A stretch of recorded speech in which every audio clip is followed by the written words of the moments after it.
Behold, I am the handmaid of the Lord. May it be done to me according to your word. Good morning, everyone. Good morning, Father. Have you ever heard of a man by the name of Michael Ghislieri? Michael Ghislieri. You never heard of him?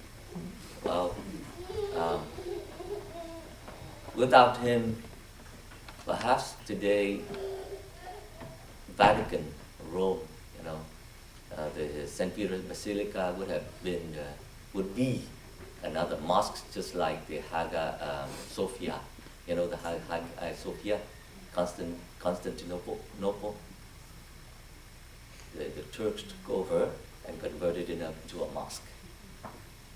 And after they did that, they wanted to turn Rome, especially St. Peter, into another mosque. That was their purpose, and still their purpose. Okay? And why I'm talking about Michael Ghislieri, well, he's just a monk, a simple monk. And I used to live in his house, his home in Rome. And you look at the Pope right now, all the popes, they wear white, right? You know why Pope wear white? There's a tradition coming from this monk or this friar, because all these friars, we call them black friars because they have a cloak, a black cloak, but their habits is white. Okay, those are called the Dominican friars, the monk. So Michael Ghislieri was a Dominican. He was made Pope, and he was Pius V. And when they made him Pope, elected Pope, he was the one who summoned a Council of Trent. And in his papacy, he said that he has two enemies of the church. The first one is Protestantism. The second one is Islam. And he said, I'm taking arms against the Turks because they were attacking Christendom, the Catholic Church. On the west, we have Protestantism, and you have Anglican Elizabeth, and then you have all sorts of Protestantism just protesting against the Pope. And in the east, you have the Turks and Islam. And he said, I'm taking arms against the Turks because they're attacking and they're about to take over Malta. And they wanted to take Rome. And he asked for help, nobody helped him. The English and the French did not help. Venetians, couldn't, they don't want to help because they just want money, business. And so he said, the only thing that can help me is the prayers of priest with pure life. Priest with pure life. And he really have a kind of an interior reformation in the church, the Council of Trent. And he corrected a lot of corruptions in the church. And he published the work of St. Thomas Aquinas with the help of St. Charles Borromeo, excommunicated Elizabeth. And he helped. And then he was the one that stood up against the Turks, the invasion of the Turks. He chose a young man, about 24 years old, by the name of Don John of Austria. You heard of him? Don John of Austria. Well, he fought. He was a soldier, very good dancer and swordman and all those, very good strategist. The Pope took him into a kind of a sponsor for him and taught him. And he was the stepson of the Emperor Charles V and the half brother of the King of Spain.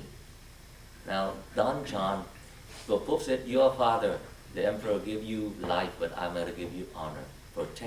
Find honor and protect the church. And nobody helped Pope Pius against the Mohammedans. So he sent Don John out. And the battle of Lepanto was led by Don John of Austria.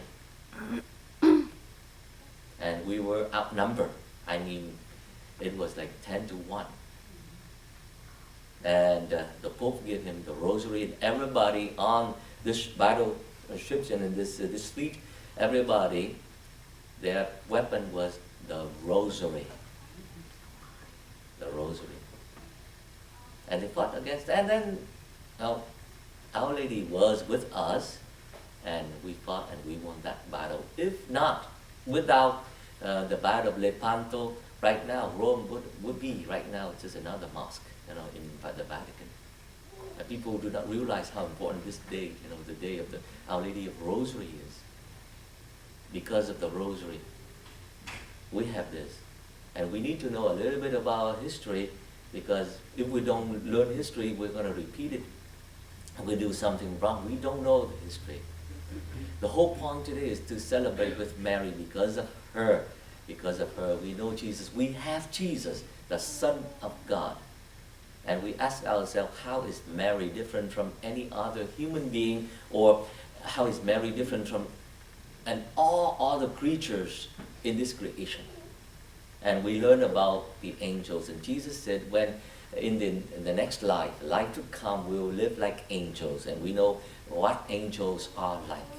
The angels are the beings, the spiritual beings that carry the will of God and carry out the will of God. They carry the will of God and carry out the will of God.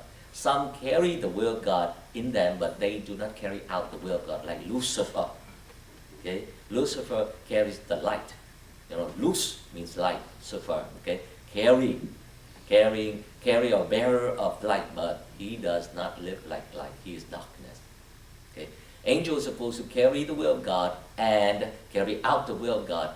And we want to become holy, we have to carry the will of God through this word here. We know the word of God. We know the will of God. And then we have to work it out, carry out the will of God in order to be holy. And God sanctify us. But how is Mary different? How is Mary different from all of us?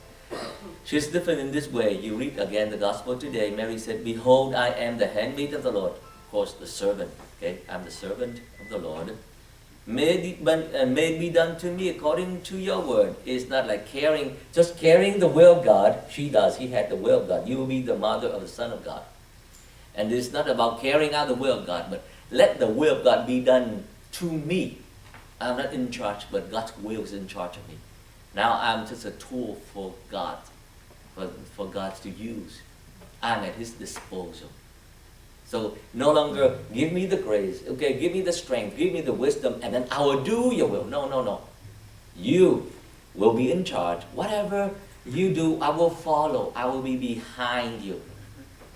Your will be done, but now let it be done to me, in me.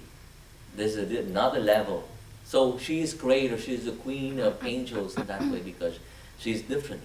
Not just in charge, but let God be in charge of her life. Now we know the power of the prayer. The power of prayer is, I mentioned before, during this Sunday, the power of prayer is just like that mustard seed can move the mulberry trees or the mountains. But the power of prayer can move not just things, but can move heart. You see the power of the rosary and this battle, defending our religious freedom. And you know that battle was won, but now we still have another battle at hand. Every year, millions and millions of innocent human lives slaughtered. Millions now. Every year. Silently. And it is accepted by the secular culture.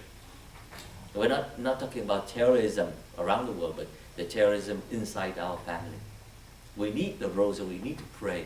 Like Saint Jean-Marie Vianney, John Vianney said, just give me 10 people who can pray, okay? Who has no need of anything except Jesus Christ. Pray together. I can destroy the gate of hell. Just 10 people praying together. We need those people. We need to pray with Mary and submit ourselves to the will of God and let the will of God be done in us. And it was done in Jesus at the altar of the Holy Eucharist. And it has been done in the life of Mary. Amen. Amen.